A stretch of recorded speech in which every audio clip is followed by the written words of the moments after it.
Well, hello there. Today we are looking at the PTB patch notes for 9.10 for Dead by Daylight. I got myself some iced coffee because this will be a bumpy ride. So let's check this out, shall we?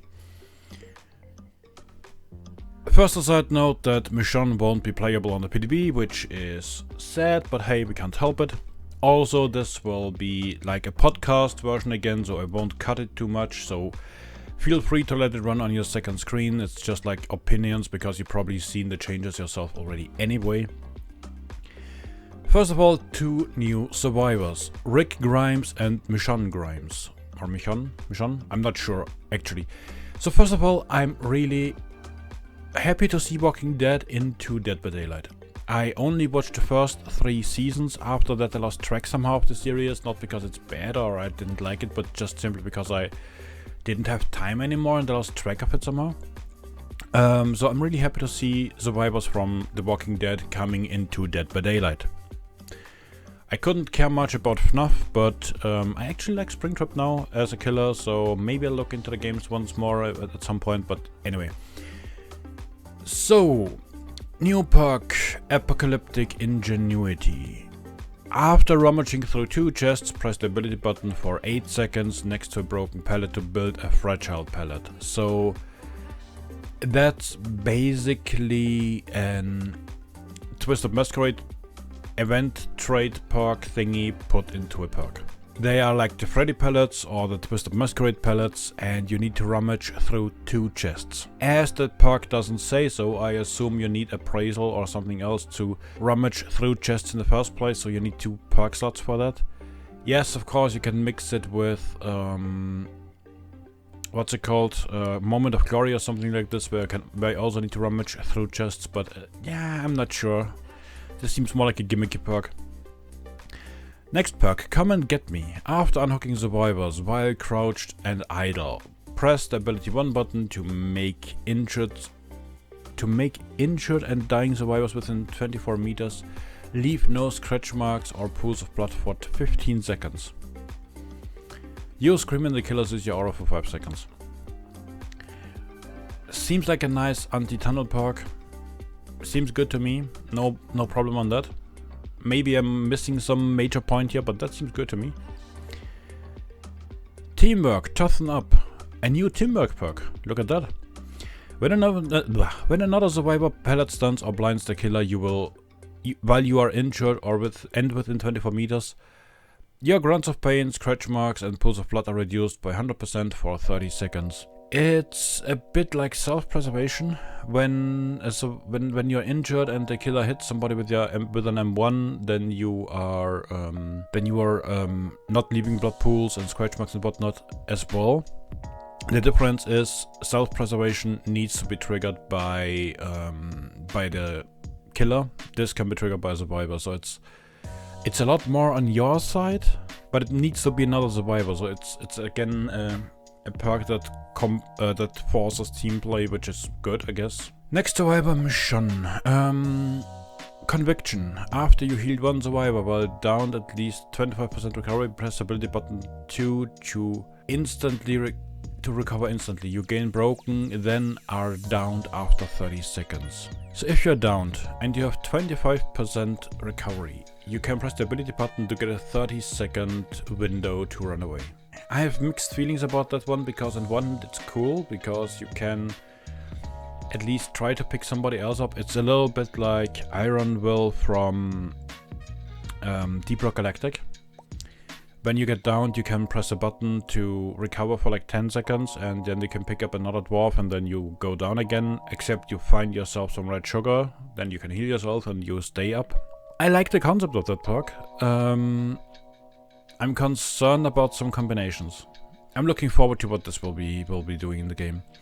New perk, Last Stand. After spending 60 seconds in a killer's terror radius while not in chase, when you fast forward, stun the killer for 3 seconds.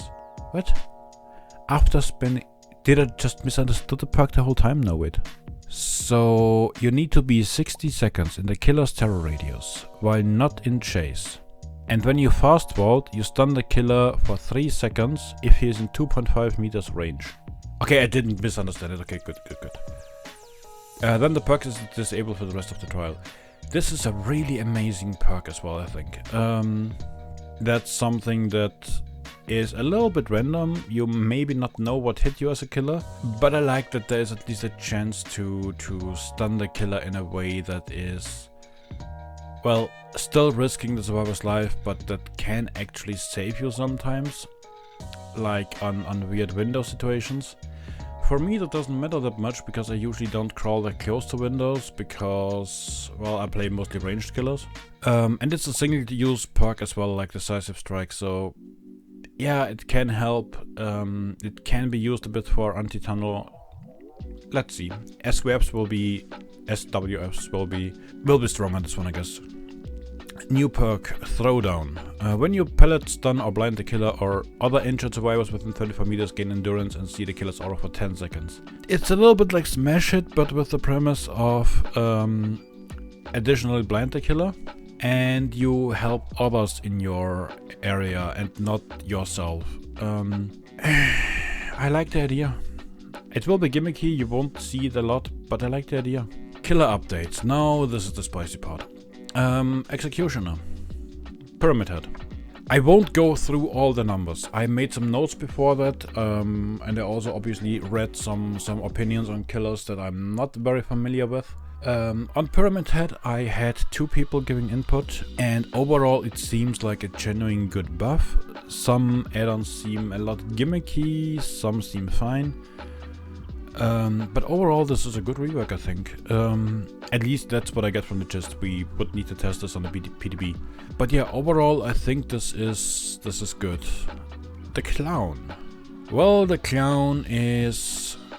I don't want to call it skill merchant treatment, but it's similar.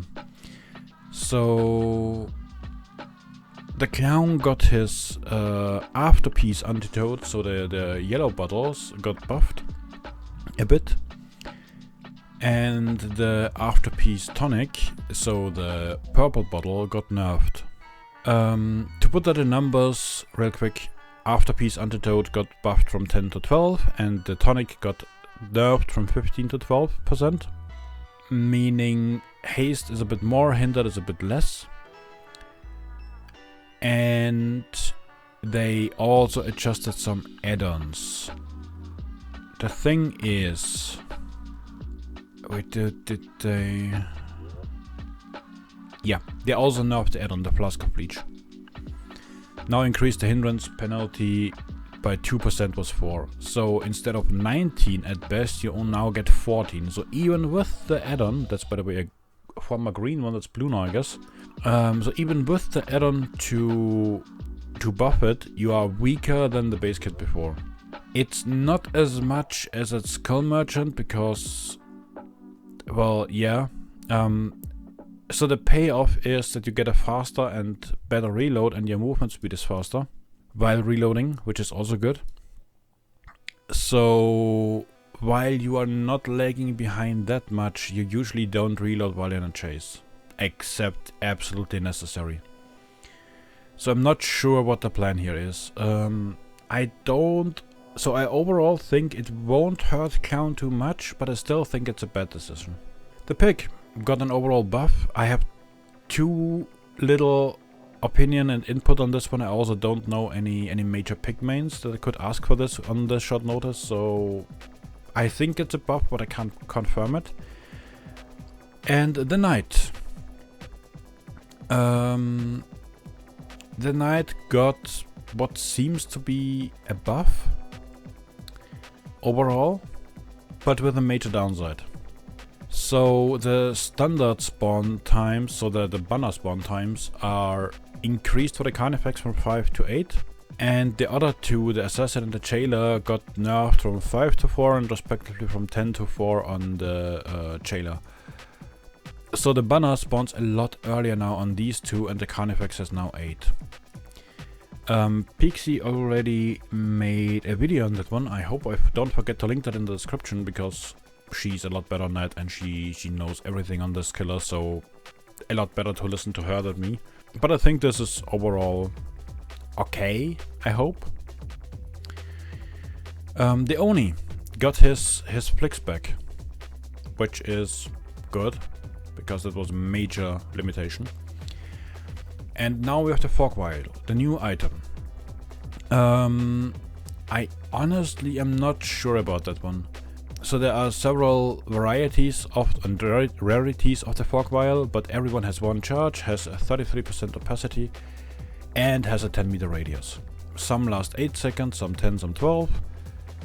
The time until it reaches maximum size is also changing from 2 to 1.2 seconds, depending on the rarity of the item. And it also recharges on different times. So the slowest one takes 70 seconds and the rare one takes 60 seconds. There are also some add-ons to it. So on one hand, I'm super happy that survivors will get a new item. As some other and bigger content creators like Star already pointed out, this is the first time ever since the game got released that the survivors get a genuine new item. I'm not talking about party starters or flashbangs or stuff like this, but actual items that are new and have new use and new value.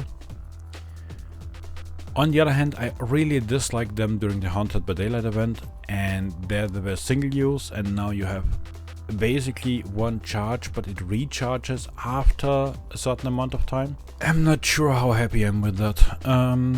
It can be clutch, it can be good counterplay for dash killers, but it can also be a really huge counterplay for ranged killers, because narrow pathway and then you need to decide between 2 or 3 ways, like in RPD or so. You just smoke the crossroads and you have no idea as a killer where they went. And if you go wrong twice and then you only take the right way on the third path, you just lose the chase. And especially on Trickster, where I get punished for committing to chases already anyway, because people can use laceration meter. I'm not a huge fan of that.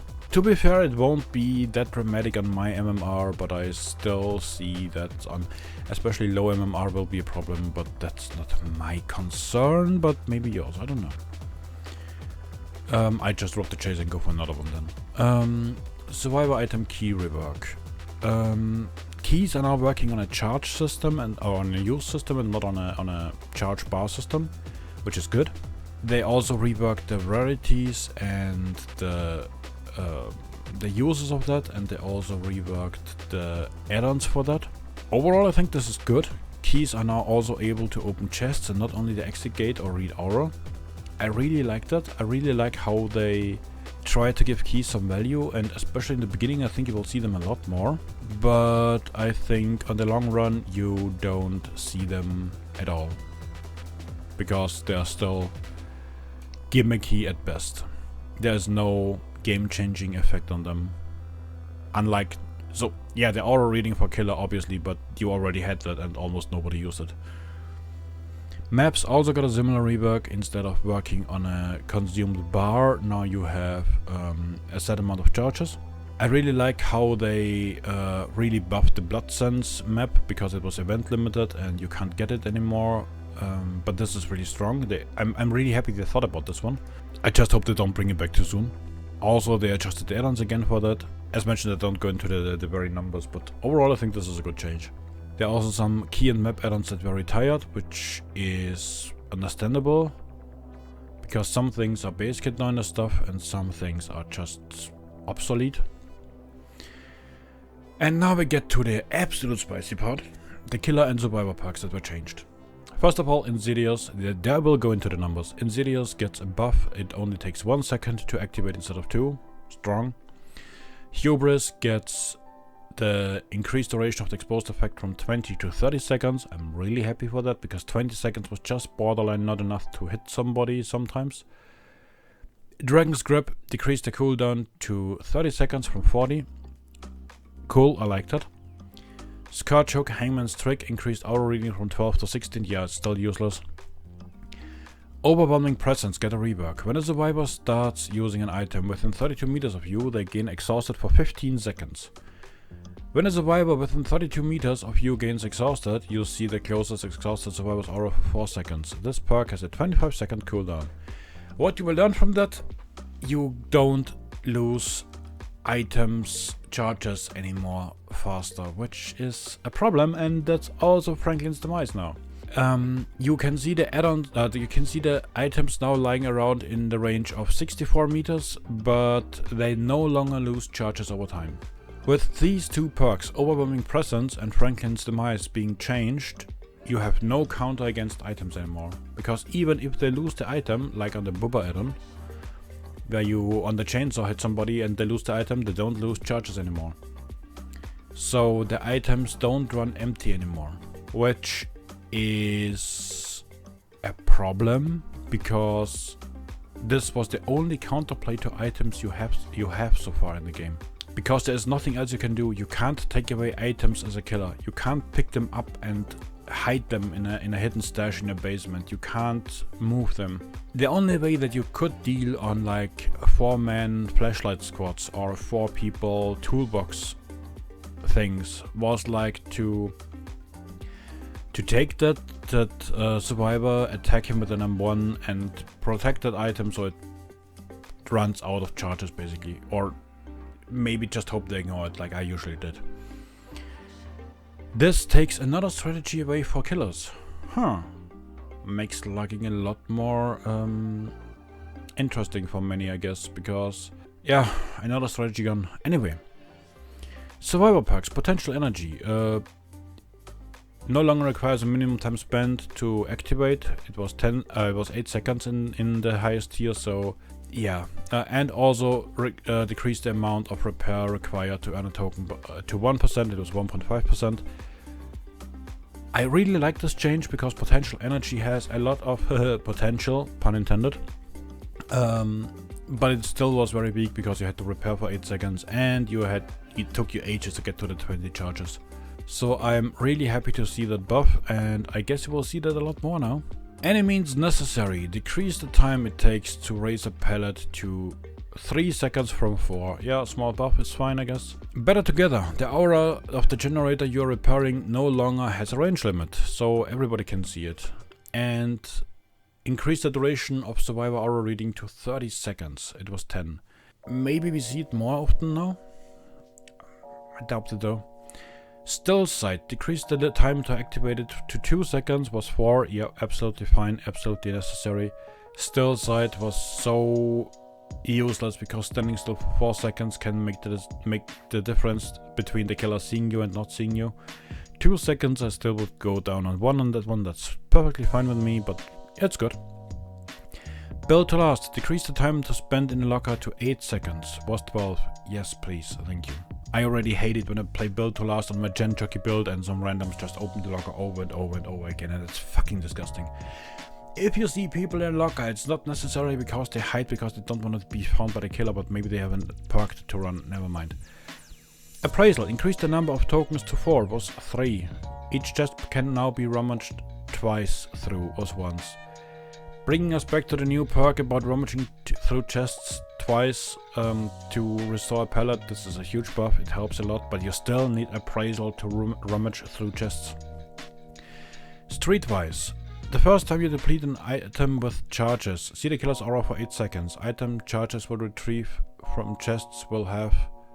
The first time you deplete an item with charges, see the killer's aura for 8 seconds. That's fair. Items with charges retrieved from chests have 80% extra charges. So you don't get more charges from Streetwise now anymore. Which is a fair counter to Franklin's and Overwhelming Presence changes. I still don't like that. But hey. A brown toolbox with almost 200% charges is almost a green one or a blue one nowadays. Detective's Hunch. Increased aura reading duration to 20 seconds. Was 10. Maps no longer track revealed objects. That's a huge nerf, even though you have 20 seconds now. I actually disliked it. They should revert this one. Everything else, if it comes, I'm somewhat okay, but this one should be reverted. Deja Vu. Maps no longer tracks revealed generators. That's perfectly fine. So what's the difference between these two? Deja Vu shows you the generators the whole time, so I'm strongly against that being tracked by maps.